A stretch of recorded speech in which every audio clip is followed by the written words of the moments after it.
ஒரு வசனத்தை வாசிக்க பார்க்கலாம். மத்தேயு 7:28-29. இயேசு எப்படி போச்சாரா? இயேசு கள்ளத்தீர்க்கதரிசனம் சொன்னாரா? இல்லை, அதிகாரத்தோடு போதித்தார். அதனால தான் ஜனங்கள் வசனம் கேட்க ஆளு கூடுகிறார். இயேசு கிறிஸ்துவின் பேச்சில், அவருடைய வார்த்தைகள்ல அதிகாரம் இருந்தது.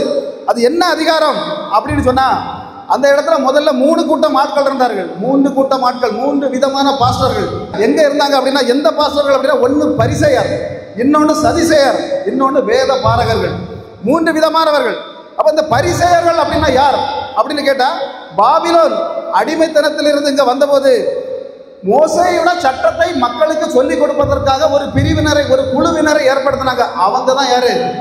இந்த பரிசேயர்கள். இயேசு காலத்தில் இருந்த பரிசேயர்கள். இவங்க என்ன செய்வாங்க அப்படின்னா, ஒரு கடுகு சீரகம் வாங்கினாலும் அதை தசம பாகம் என்ன செய்வாங்க? கொடுப்பாங்க. இப்போ ஒரு கடையில் போய் அந்த கடைக்காரர், பக்கத்து கடைக்காரர் போய் கொஞ்சம் சீரகத்தை வாங்கிட்டு அதுலேருந்து தசம பாகத்தை எண்ணிட்டு நின்னா அப்படின்னு சொன்னால் அந்த கடைக்காரனுக்கு வியாபாரம் என்ன ஆகும்? வியாபாரம் அவன் உருப்படுவானா? இதைத்தான் அவங்க செய்துட்டு இருந்தாங்க. ஒரு பைபிள் படிக்கிறது, வேதாகமம் படிக்கிறது, மரத்துக்கு மேலே ஏறி இருந்து படிப்பாங்க. அப்போ இப்படிப்பட்ட காரியங்களை செய்துட்டு, அதனால தான் இயேசு சொன்னார், வெள்ளை அடிக்கப்பட்ட கல்லறைகள் அப்படின்னு சொன்னாங்க. அப்போ அப்படிப்பட்டவங்க தான் பரிசு. அப்போ சதுசேயர் இன்னொரு பாஸ்டர் குரூப். அப்போ அந்த சதுசேயர்கள்லாம் யார் அப்படின்னு கேட்டா பாருங்க, சதுசேயர்கள் அந்த சாத்தோக் என்று சொல்லப்படக்கூடிய ஒரு ஆசாரியன் இருந்தான். இவரை எங்கெல்லாம் பார்க்க முடியும் அப்படின்னா, நிறைய இடத்துல இவரை பற்றி பார்க்க முடியும்.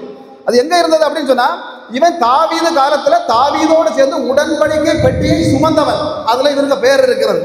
பாத்தீங்கன்னா அப்சலோம், ஒரு பிரசங்கத்தில் சொன்னேன், அப்சலோம் என்ன செய்தான்? அப்பனை விரட்டி அடிச்சான். அப்பன் தலையில துண்டை போட்டுக்கிட்டு எருசலேம் எங்கெல்லாம் ஓடனா? ஒலிவமலைக்கு ஓடி யோர்தான் அதை தாண்டி ஓடனான்னு போட்டேன். அங்க ஓடும்போது கூட இருந்த ஒரே ஆசாரியன் யார் தான்? இந்த சாத்ராக். அதுபோல இந்த சாலமோன் ராஜா அரசுக்கு வர்றதுக்கு முன்னாடி அதோனியா என்று சொல்லப்படக்கூடிய இன்னொரு தாவீதுடைய மகன் நான் தான் ராஜான்னு ஆரம்பிச்சான். அந்த நேரத்தில் சாலமோனுடைய கூட இருந்தது இந்த ஆசாரியன் தான். இந்த ஆசாரியன் தான் சாலமோன் ராஜாவாக அபிஷேகம் பண்ணுகிறான். நாத்தான் தீர்க்கதரிசியோட சேர்ந்து தேவாலயத்தை சாலமோன் கட்டிய போது அந்த தேவாலயத்துக்கு தலைமை ஆசாரியனாக நியமிக்கப்பட்டவன் இந்த சாத்தோக். இந்த சாத்தோக் தான் எல்லா பொறுப்பும் அந்த ஆலயத்தில் எல்லாமே செய்துட்டு இருந்தான். இவனுடைய காலத்துக்கு பிறகு ஒரு 340 வருடங்களுக்கு பிறகு அந்த எசேக்கியேல் தீர்க்கதரிசி எழுப்பி ஒரு தீர்க்க தரிசனம் சொன்னார். என்னன்னா, சாத்தோக்குடைய வம்சம் மட்டும்தான் இனி ஆலய வேலைகளை செய்ய வேண்டும் அப்படின்னு ஒரு தீர்க்க தரிசனத்தை அது எசேக்கியேல் 40-46 போட்டிருக்கு. இப்படி சொன்னதுனால அதுக்கு பிறகு இந்த சாத்தோக் ஆசாரியனுடைய வழியில பிறந்த அவனுடைய தலைமுறை அவ்வளவு பேருமே சதுசேயர்களாக மாறி போனார்கள். என்னறாங்க? சதுசேயர்கள். இவர்கள் தான் இன்னொரு பாஸ்டர் குரூப். இப்போ இவங்க என்ன செய்துட்டு இருந்தாங்க அப்படின்னா, பரலோகம் இல்லை, அப்படி உயிர்த்தெழுதல் இல்லை, தூதர்கள் இல்லை, இப்படின்னு இவங்க பிரசங்கம் பண்ணாங்க. பரிசேயர்கள் தூதர்கள் உண்டு, உயிர்த்தெழுதல் உண்டு, அப்படி அவங்க பிரசங்கம் பண்ணாங்க. இனி 3வது ஒரு குரூப். என்ன குரூப்னா, வேத பாதகர்கள். இவர்கள் ஒரு பாஸ்டர், ஒரு குரூப். அது எப்படி அப்படின்னா, இவங்க இவங்களுடைய வேலை நியாய பிரமாணத்தை கைகொண்டு எழுதி மற்றவங்களுக்கு கொடுக்கக்கூடியதான் இவங்களுடைய வேலை.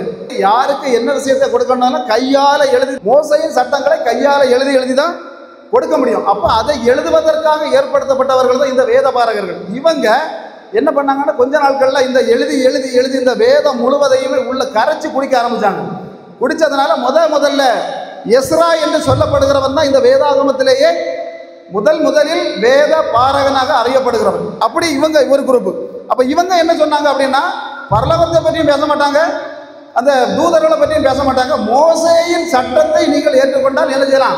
வாழலாம். இப்படி ஒரு கூட்டம். பாருங்க, 3 கூட்டம் ஆட்கள், 3 கூட்டம் பாஸ்டர்மார், பரிசேயர்கள், சதிசேயர்கள், வேத பாரகர்கள். இவங்களுக்கெல்லாம் எல்லாத்தையுமே கரைத்து குடித்தவர்கள்.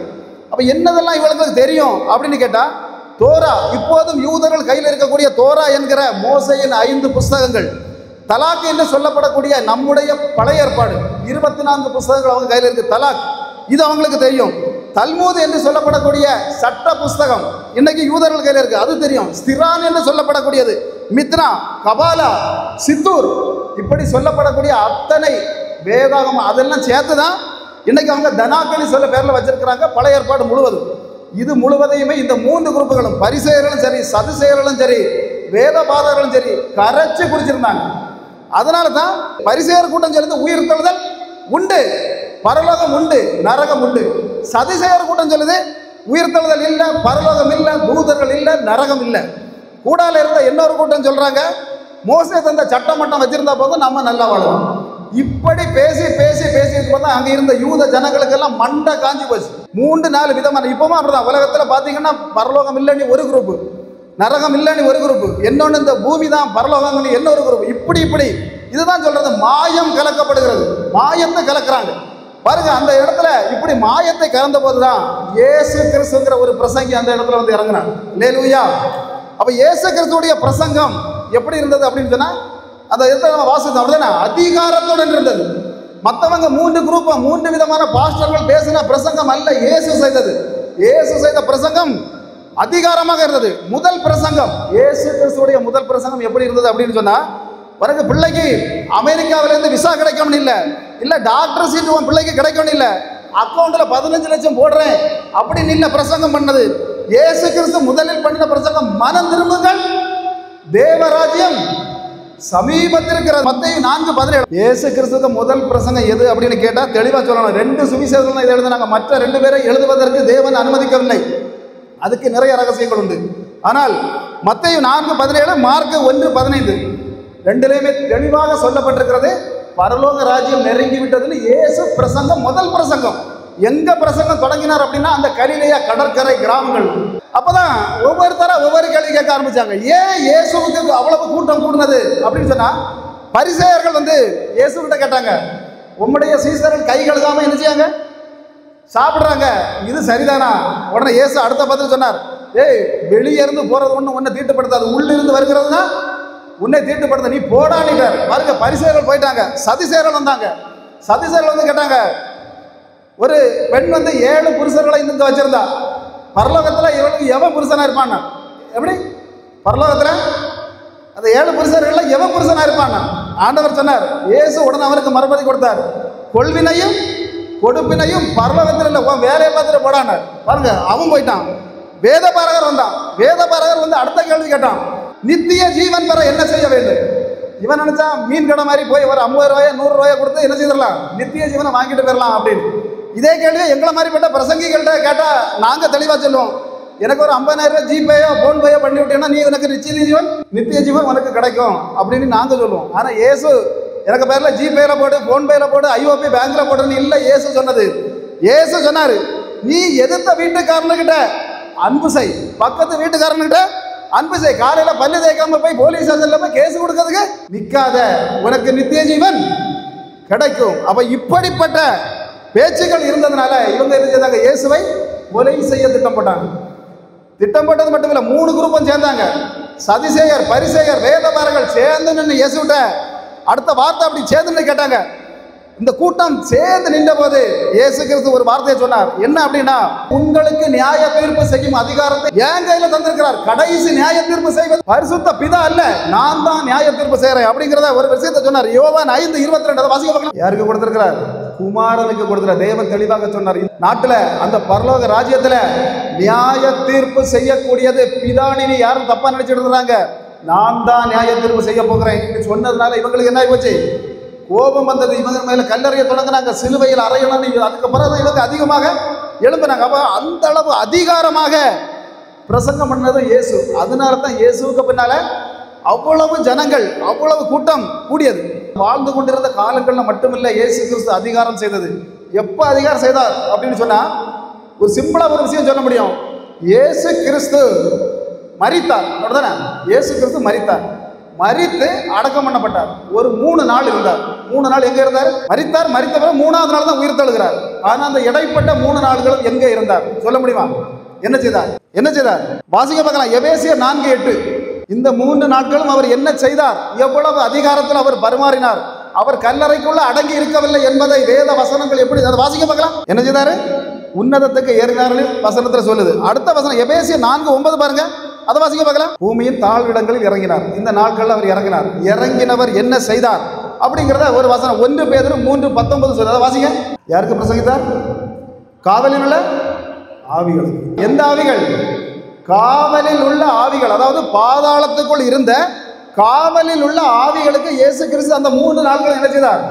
போய் பிரசங்கித்தார். அவருடைய அந்த பேச்சுகளும் அந்த வார்த்தைகளும் அதிகாரப்பூர்வமாக இருந்தது. அவர் மரித்ததோட நின்று விடவில்லை. அந்த 3 நாட்களும் உள்ள போய் அவங்க பிரசங்கித்தார் அப்படின்னு சொல்லுகிறது வசனம். அப்ப பாத்தீங்கன்னா அந்த வசனத்துல உன்னதத்துக்கு ஏறி போனார் அப்படின்னு சொன்னா, அங்க இருந்தவர்கள் என்ன செய்தார்? அந்த பரதேச கீழ் பாதாளம் என்று சொல்லக்கூடிய பரதேசை அடைத்து விட்டு அப்படியே அவங்களை மேலே இருக்கக்கூடிய பரதேசுக்கு அவர் கொண்டு போனார் அப்படின்னு சொல்லி வேத வசனங்கள் சொல்லுகிறது. இப்ப பாருங்க, இதுல ஒரு ரகசியம் என்னன்னா, இந்த ஆவிகள் நோவா காலத்தில் கீழ்ப்படியாமல் போன ஆவிகள். எந்த ஆவிகள்? இயேசு கிறிஸ்துவை பிரசங்கம் பண்ணது. ஆனால் இயேசு கிறிஸ்து உயிர் தெழுந்து வரும்போது அவர் மட்டும் வந்தாரா, இல்ல வேற யாரையாவது கூட்டிட்டு வந்தாரா? இயேசு கிறிஸ்து உயிரோடு வந்தபோது வேற யாராவது வந்தாங்களா? மத்தேயு 27:53 வாசிக்க பார்க்கலாம். செத்து போய் கல்லறைக்குள்ள இருந்தவங்க எல்லாம் உயிர் பற்றி என்ன செய்தாங்க?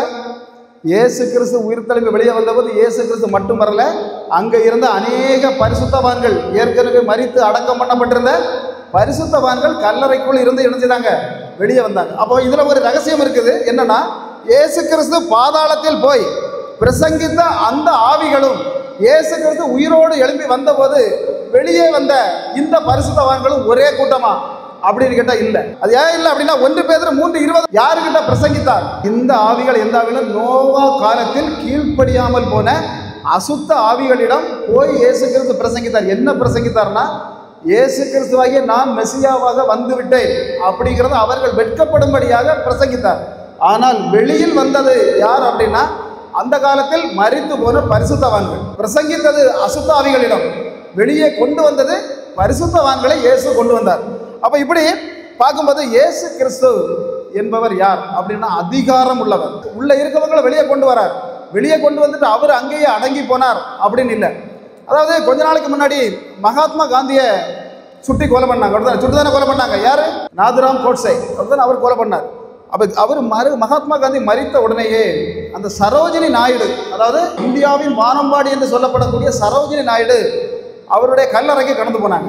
கடந்து போயிட்டு ஒரு வார்த்தை சொன்னாங்க. என்ன சொன்னாங்க அப்படின்னா, புத்தனும் மரித்தான், மகாவீரனும் மரித்தான், இயேசுவும் மரித்தார், இயேசு மட்டும் உயிரோடு திரும்ப எழும்பி வந்தார்.